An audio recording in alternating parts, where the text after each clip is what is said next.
Hello everyone, I welcome to all. This is Ajay and now you're watching JKSSB online tutorial.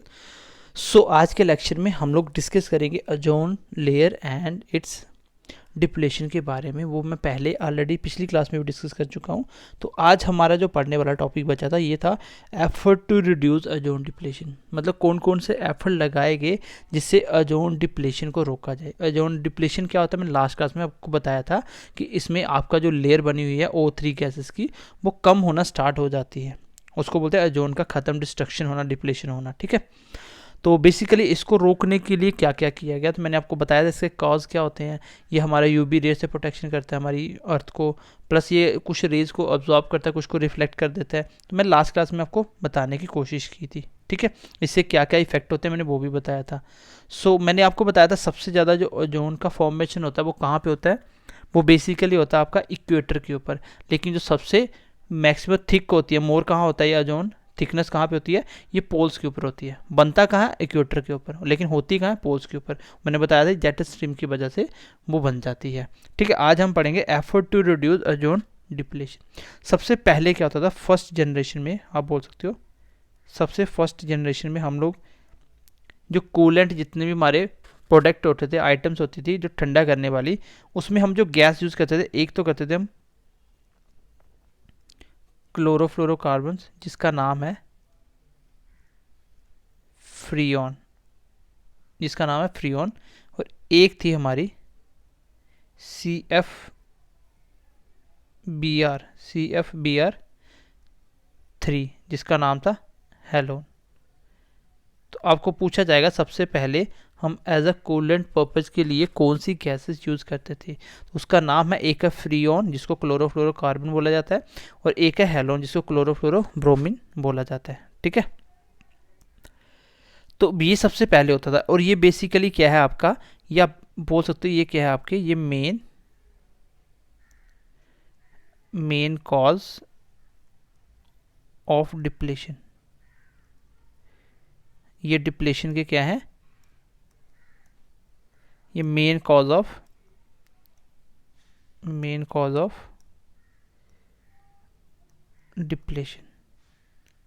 Depletion उनके सबसे main cause थे। इसी को बोला जाता है ऑल्सो कॉल्ड, और इसी को बोला जाता है, इसी गैसेस को बोला जाता था also called ozone depletion substances, मतलब ओजोन को डिप्लेशन करने वाले सबस्टांसेस। तो मैंने बताया सबसे पहले हम लोग क्या करते थे, क्लोरोफ्लोरोकार्बन CFCl और CFBr3 फिरॉन और हेलोन के नाम से जाना जाता है, इसको हम लोग सबसे पहले यूज़ करते थे चीज़ों को बनाने के लिए, जिसमें हमारा फ्रीज वगैरह बनाते थे, जितने भी कूलेंट वगैरह चीज़ें होती हैं ठंडा करने वाली, जैसे AC वगैरह, उन सब में ये भरा जाता था पहले। जैसे आपकी स्प्रे वगैरह होती हैं, जैसे आप बोल सकते हो जो कॉस्मेटिक प्रोडक्ट होते हैं, जैसे आप बोल सकते हो मेडिसिन में, तो इन सब में हम सबसे पहले कौन सी गैस यूज़ करते थे, फ्रीऑन और हेलोन। तो एग्ज़ाम में क्वेश्चन पूछा गया है, मैंने आपको लास्ट क्लास में बताया भी था। और जोन डिप्लेशन का सबसे जो मेन कारण है वो है क्लोरीन। क्या है, क्लोरीन। जैसे CF मान लीजिए Cl2, तो बेसिकली होता क्या है, ये बेसिकली इसका ब्रेकडाउन होता है, इसका क्या होता है, इसका ब्रेकडाउन होता है, और ब्रेकडाउन होता है आपका CFCl2 में, यहाँ पे ये था, प्लस क्लोरीन गैस अलग हो जाती है। और ये बोला जाता है कि एक क्लोरीन आपका ब्रेकडाउन करता है ओजोन को,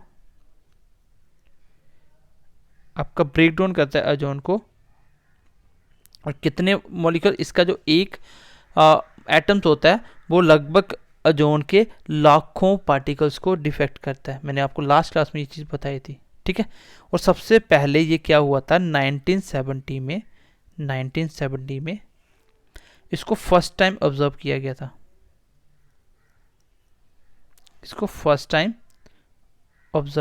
था। क्या ऑब्जर्व किया गया कि क्लोरीन गैस आपकी मेजर कारण बनती है किसका, आपका डिप्लेशन होने का। तो सबसे पहले पूछा जाएगा कौन सी गैसेस थी, आपका आंसर होगा फ्रियोन और हेलोन। सबसे पहले हम ये वाली गैसेस यूज़ करते थे और ये काफ़ी इफ़ेक्टिव होती थी, मतलब काफ़ी ज़्यादा नुकसान पहुंचाती थी आपकी ओजोन लेयर को, क्योंकि यहाँ से क्लोरीन अलग होता था और क्लोरीन मेन रीज़न होता है आपका ओजोन को हटाने के लिए, ओजोन को डिस्ट्रॉय करने के लिए। ठीक है, अब हुआ क्या, बेसिकली 1985 में फिर जब ये ऑब्जर्व कर ली गई, 1985 में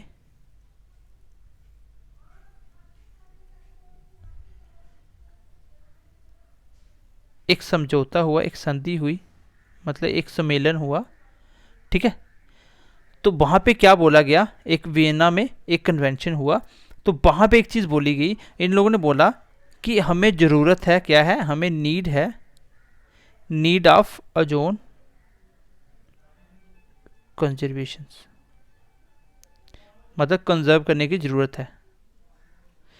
यहाँ पे सबसे पहले 1985 में इस पे सोच विचार स्टार्ट किए गए। ठीक है, वियना के अंदर एक कन्वेंशन हुआ जिसमें बोला गया पहली बार बोला गया कि ओजोन को कंजर्व करना है, एक तो हमारे लिए, एक हमारी आने वाली आगे जनरेशन के लिए। ठीक है, 1985 में, क्योंकि 1970 में पहली बार ऑब्जर्व किया गया कि ये जो क्लोरीन गैस है ये सबसे ज़्यादा इफेक्ट कर रही है हमारी ओजोन को, और ओजोन ना होने के ये नुकसान मैंने आपको बता दिए थे। ठीक है, तो क्या है, सबसे पहले हम यूज़ करते थे फ्रियोन और हेलोन। फ्रियोन हेलोन जब यूज़ करते थे 1970 में फर्स्ट टाइम ऑब्जर्व किया कि भाई इससे क्या हो रहा है, इससे तो आपका ब्रेक डाउन हो रहा है ओजोन का, क्योंकि इसमें से क्लोरीन गैस निकलती है और क्लोरीन गैस मेन क्या करती है, आपका ओजोन का डिप्लेशन करती है। तो ये 1970 में फर्स्ट टाइम ऑब्जर्व किया गया। सो 1985 में इसको देखते हुए एक वियना के अंदर कन्वेंशन हुआ, वियना के अंदर कन्वेंशन हुआ, एक समझौता हुआ जिसमें ये कहा गया कि हमें ज़रूरत है ओजोन को क्या करना, कंजर्व करना, बचा के रखना, सेव करना, ताकि अगली जनरेशन के लिए भी अच्छा हो। हमें अपने लिए तो सोचना प्लस अगली जनरेशन के लिए भी सोचना है। तो इसी को ध्यान में रखते हुए क्या हुआ, 1987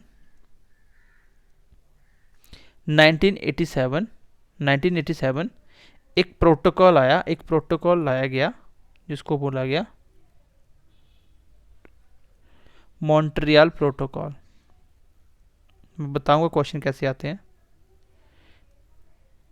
1987 में एक मॉन्ट्रियल प्रोटोकॉल लाया गया, उसमें लगभग 196 कंट्री ने साइन किया हुआ है, इस प्रोटोकॉल को फॉलो किया हुआ है।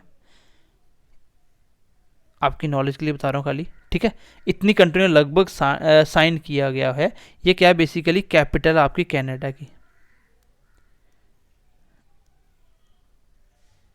आपकी कनाडा की कैपिटल है। ठीक है, और जो आपकी मैंने बताया था, मैं निकाल देता हूँ उसको, जो मैंने यहाँ पे बताया था वियना नाम की जो सिटी थी, ये क्या है, बेसिकली ये कैपिटल सिटी है आपकी ऑस्ट्रिया की,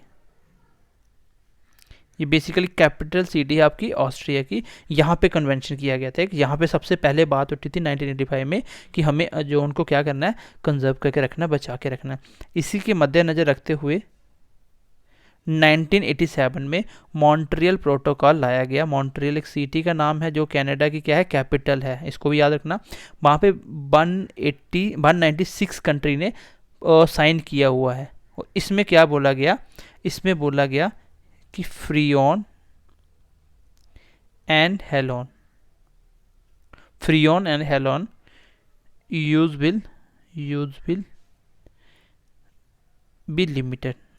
पहली बार बात की गई क्योंकि 1970 में पहली बार ऑब्जर्व किया गया, 1985 में पहला कन्वेंशन किया गया, उस वहाँ पे बात की कि इसको हमें बचाना है। और उसी के मद्देनजर रखते हुए 2 साल के बाद एक मॉन्ट्रियल प्रोटोकॉल हुआ, 96 कंट्री ने साइन किया। इसमें टारगेट रखा गया कि हमें फ्रियोन और हेलोन इन दोनों का यूज़ क्या करना है, लिमिटेड करना है, एक मतलब जितनी ज़रूरत है उतना ही करना है। ठीक है, और ये बोला गया कि टिल 2000 कि 2000 तक आते आते हम लोग 90% तक का इसका यूज़ बंद कर चुके होंगे। फ्रियोन और हेलोन को 90% तक स्टॉप कर देना है, ये उसमें बोला गया था। ठीक है, अब यहाँ पे एक बात तो होगी कि इसका 90% यूज़ हम नहीं करेंगे। सो अगर नहीं करेंगे तो इसका अल्टरनेट क्या होगा? तो वहाँ पे जो मॉन्ट्रियल प्रोटोकॉल में ये बात बोली गई कि इसका अल्टरनेट क्या होगा। इन लोगों ने बताया कि जो आपका CFCl थी, तो अल्टरनेट खोजा जा चुका था, क्योंकि हर चीज़ का अल्टरनेट बनाया। जैसे अभी देखो पेट्रोल कम पड़ रहा है, महंगा हो रहा है, तो धीरे धीरे इलेक्ट्रॉनिक गाड़ी आ रही हैं, ठीक है, जो फ्रीऑन थी और जो हेलॉन थी। इन दोनों के बदले में बोला कि अब हम यूज़ करेंगे क्या? HCFC, SCFC, ठीक है, एक बार इसको करेक्शन कर लो, SCFC,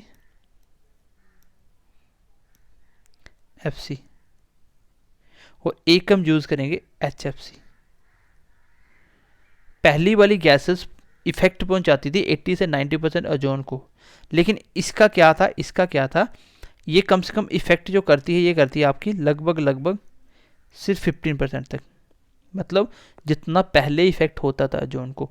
ये वाली जो गैस है, इसकी फुल फॉर्म लिख लेना, इसकी फुल फॉर्म लिख लो, हाइड्रोक्लोरोफ्लोरोकार्बन्स। हाइड्रोक्लोरोफ्लोरोकार्बन्स लिख लेना, यहाँ पे स्पेस कम है इसलिए मैं नहीं लिख रहा हूँ। CFCl3 को और CFBr3 जो हेलोन फ्रीऑन बोला गया, इसका जब सब्स्टिट्यूट आया, एक तो आया HCFC, क्या, हाइड्रोक्लोरोफ्लोरोकार्बन्स, और दूसरा था हाइड्रोफ्लोरोकार्बन्स। एक है हाइड्रोफ्लोरोकार्बन, HFC की फुल फॉर्म लिख लो, हाइड्रोफ्लोरोकार्बन्स। ये जो हाइड्रोफ्लोरोकार्बन्स है, ये कितना इफेक्ट करती है? 5%। मतलब आप सोच सकते हो कि पहले जितना इफेक्ट होता था उसका मात्र 5%। मतलब मान लीजिए पहले 100 का नुकसान होता था, अब 5 का होगा, तो काफ़ी हद तक बेटर थी, ठीक है, काफ़ी हद तक बेटर थी। अब बेसिकली ये जो HFC है, ये काम कैसे करती है?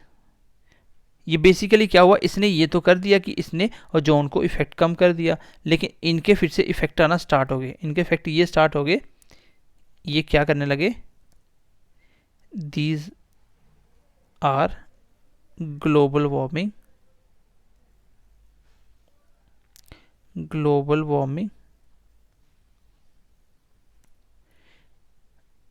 इंक्रीज प्रोटेक्ट इनकी वजह से क्या होने लगा, ग्लोबल वार्मिंग बढ़ने लगी। ग्लोबल वार्मिंग क्या होता है? जब टेम्परेचर अर्थ का बढ़ रहा है और इससे क्या होता है, ग्लेशियर पिघलना स्टार्ट हो गए। जब ग्लेशियर मेल्ट होना स्टार्ट हो गया तो उसका पानी राइज होगा, क्योंकि 70% अर्थ में क्या है, वाटर है। जब इसका पानी स्प्रेड होगा आगे तो क्या होगा, जगह जगह बाढ़ आएगी।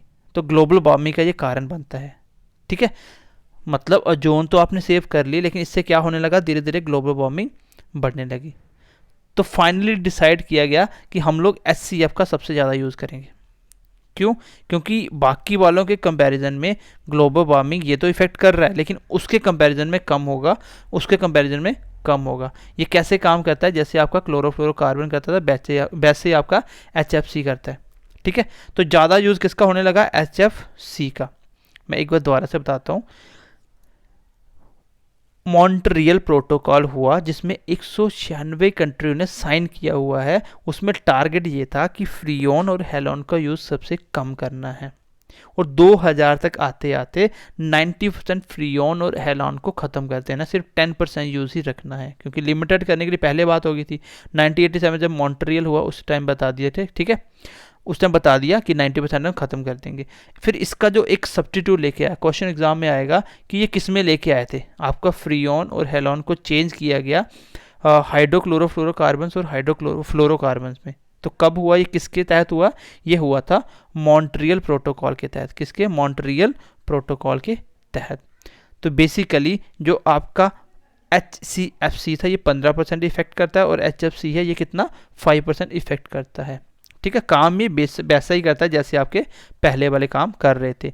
ये काफ़ी हद तक यहाँ सेफ हो गए, लेकिन ये भी क्या है, कारण है आपका किसका, ग्लोबल वार्मिंग प्रोडक्ट है। ये आपका ग्लोबल वार्मिंग बढ़ाने के मतलब नुकसान करता है उसके लिए। तो फाइनली टारगेट सेट हुआ 2007 में। तो क्या बोला गया वहाँ पे, बोला कि फाइनली जो भी हम लोग यूज़ करेंगे, finally decide to use of HFC, मतलब सबसे ज़्यादा किसका यूज़ होने लगा, HFC का। सबसे पहले HCFC का, SCFC का, फिर HFC का, क्योंकि सबसे कम इफेक्टिव थी। ग्लोबल वार्मिंग का तो ये भी है लेकिन सबसे कम थी। तो ये क्योंकि कितना परसेंट इफेक्ट करता है, सिर्फ 5% इफेक्ट होता है इसका। चलिए इसके आगे बढ़ते हैं। नेक्स्ट 2007 में ये डिसाइड कर लिया गया कि क्या होगा, हम लोग किसका यूज़ करेंगे, HFC का, हाइड्रोफ्लोरोकार्बन्स का यूज़ करेंगे। ठीक है, फिर क्या हुआ इसके बाद क्या हुआ 2016 में। ठीक है, 2016 में क्या हुआ, ठीक है, रवांडा जो कि अफ्रीका कंट्री का एरिया, अफ्रीका का, ठीक है, कैपिटल है आपका।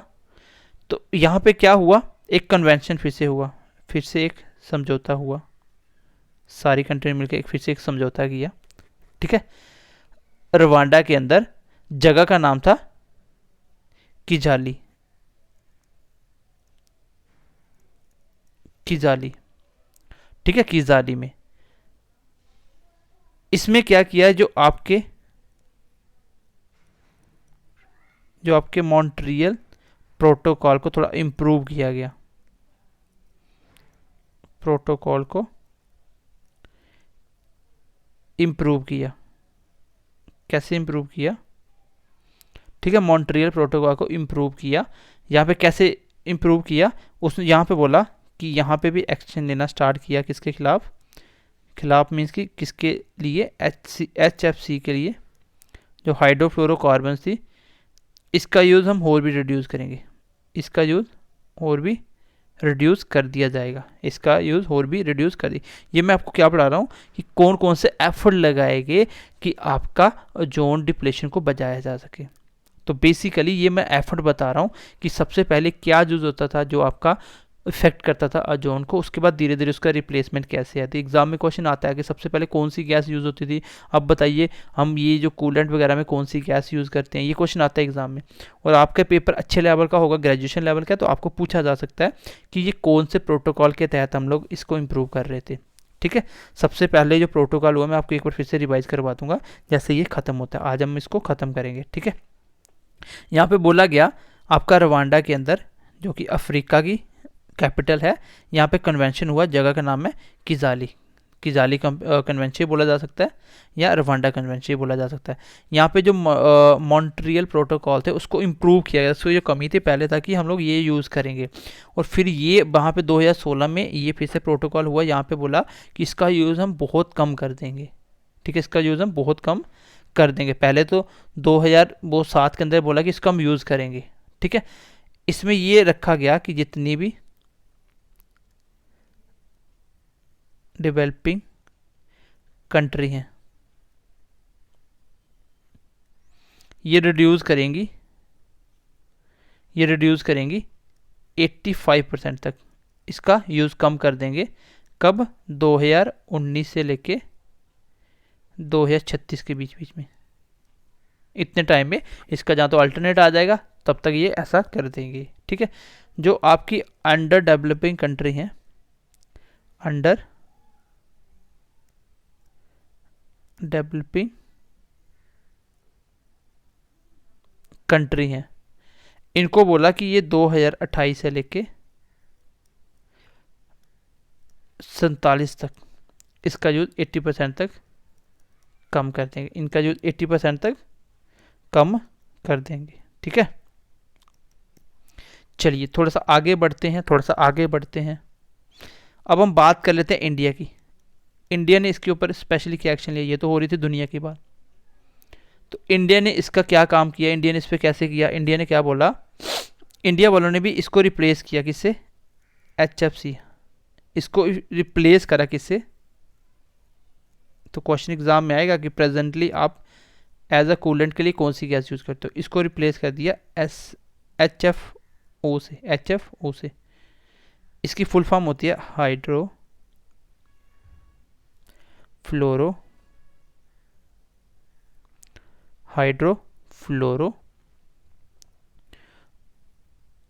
ओलीफाइन।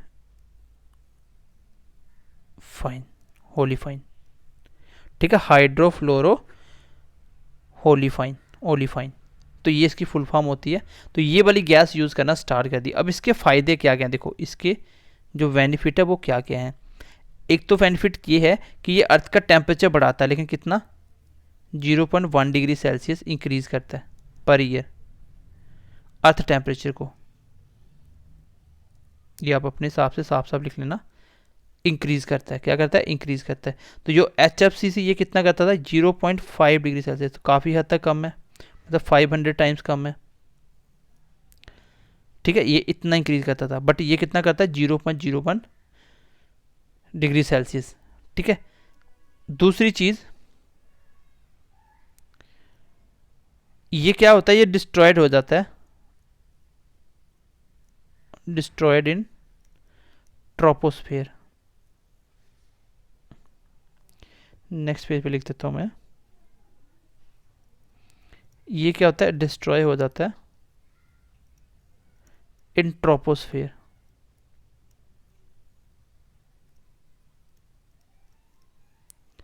आपको पता है अर्थ के ऊपर लेयर होती हैं अलग अलग, ट्रोपोस्फेयर, स्ट्रेटोस्फेयर लेयर होती हैं। तो बेसिकली ये जो HFO है ये क्या होता है, ये आपका ट्रोपोस्फेयर जो पहली लेयर होती है वहाँ तक ही खत्म हो जाता है, मतलब स्ट्रेटोस्फेयर तक पहुँचता ही नहीं है। जब ये स्ट्रेटोस्फेयर तक नहीं पहुँचेगा तो ये आपकी ओजोन को इफेक्ट नहीं करेगा। और ये कैसा होता है, और ये अनसैचुरेटेड होता है। कैसा होता है, ये अनसैचुरेटेड। तो मैं सैचुरेटेड अनसैचुरेटेड फैट में आपको बता चुका हूँ, ये अनसैचुरेटेड होता है। ठीक है, और ये जो HFO था, जो आपका HFC था, तो ये कैसा होता है, ये सैचुरेटेड था, ये सैचुरेटेड था। तो बेसिकली मैंने अभी तक आपको ओवरऑल जो मैंने पढ़ाया उसका मैं कंक्लूजन बताता हूँ, जो आपको याद करना अभी तक की बातों का। ठीक है, मैं आपको पूरा कंक्लूजन बताता हूँ। देखो एक एक लिख लेना, अभी तक की बातों का कंक्लूजन क्या निकला जो हमने पढ़ा, जो आपको याद रखना है वो क्या क्या है। देखो सबसे पहले आपको याद रखना है मॉन्ट्रियल कन्वेंशन। इसमें क्या हुआ, इसमें बात की गई कि फ्रीऑन और हेलोन का यूज़ लेस करना है, ये बात की गई। हुआ कब ये, 1985 में। एक तो हमने ये बात पढ़ी। उसके बाद आया आपका मॉन्ट्रियल प्रोटोकॉल, कब आया, ये आया 1987 में, अप्लाई हुआ 1989 में, 1989 में। यहाँ क्या हुआ, आपका HFC का यूज़ होना स्टार्ट हुआ, HFC का यूज़ होना स्टार्ट हुआ। उसके बाद आपका आया किगाली कन्वेंशन, किगाली कन्वेंशन। ये कब हुआ, ये 2016 में हुआ। यहाँ पे क्या बोला, HFO यूज़ करनी है एज़ कम्पेयर टू HFC। ठीक है, HFO को यूज़ करना है, बाकी बोला कि 85% HFC को भी हम बंद कर देंगे। ठीक है, तो इसमें हम क्या यूज़ किया, HFO। ठीक है, तो ये थे हमारे तीनों इंपॉर्टेंट। आपको पूछा जाएगा कि Montreal protocol, Montreal convention, Kigali convention, ये किसके रिलेटेड है, ये सारे के सारे रिलेटेड है किसके, ओजोन के, ओजोन कंजर्वेशन के रिलेटेड है सारी बातें। ठीक है, ओजोन कंजर्वेशन के रिलेटेड है। तो इंडिया ने इसका क्या इफेक्ट यूज़ किया, इंडिया ने मतलब इसका क्या क्या इफेक्ट पड़ा, इंडिया ने कैसे इसको रिड्यूस करा। तो इंडिया के एफर्ट लिख लो, एफर्ट, इंडिया के एफर्ट क्या थे, इंडिया के एफर्ट ये थे कि इंडिया ने 1999 तक 90% फ्री ऑन रिड्यूस कर लिया, ठीक है, और 2003 से लेके 2005 तक इसको पूरा ख़त्म कर दिया, मतलब ये डन कर चुके थे, इतना ये डन कर चुके थे। 2003 में इंडिया हेलोन फ्री हो चुका था, हेलोन फ्री हो गया था। ठीक है, कुछ ही एरिया में इसको यूज़ करते थे, जैसे वेपन वगैरह बनाने में, वहाँ बचा, बाकी ऑलमोस्ट इंडिया हेलोन फ्री हो गया। कब, 2003 में। तो इंडिया ने 1999 में 90% फ्रीऑन को रिड्यूस कर दिया, 2003-05 तक ये चीज़ डन कर दिया, टारगेट था डन कर दिया। 2003 तक इंडिया हेलॉन फ्री हो चुका था, और किसको छोड़ के, सिर्फ कुछ क्षेत्रों को छोड़ के, कुछ एरिया को छोड़ के जिसमें आपका वेपन वगैरह प्रोडक्शन होता था, वहाँ पे नहीं हो रहा था। ठीक है, तो ये थी आपकी बेसिक बातें। एक बार मैं थोड़ा सा करता हूँ रिकैप, फिर हम आगे बात करेंगे। सबसे पहले मैंने आपको बताया कि सबसे पहले आपका जो कूलेंट प्रोडक्ट में क्या क्या यूज होता था। एक आपकी फ्रीऑन गैस होती थी, एक हेलॉन होती थी, एक फ्रीऑन एक हेलॉन। 1970 के अंदर पहली बार ऑब्जर्व किया गया कि ये आपका ओजोन को डिप्लेशन करवाने के काज बन रहे हैं। तो 1985 में, ठीक है, 1985 में एक पहला कन्वेंशन हुआ, ठीक है, वियना समझौता, वियना कन्वेंशन, ठीक है, 1985 में। हाँ, ये मैं आपको तीन जो कंक्लूजन में लिखवाया ना, ये है मॉन्ट्रियल प्रोटोकॉल। हाँ, ये जो है पहले वाला कौन सा, 1985 में, इसको लिख लेना, वियना कन्वेंशन।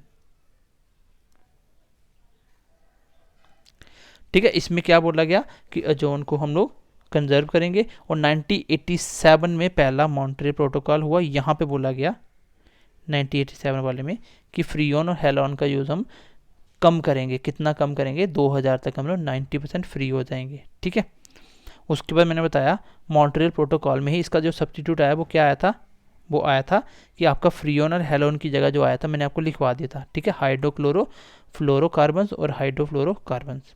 फिर मैंने बताया उसके बाद किजाली कन्वेंशन आया।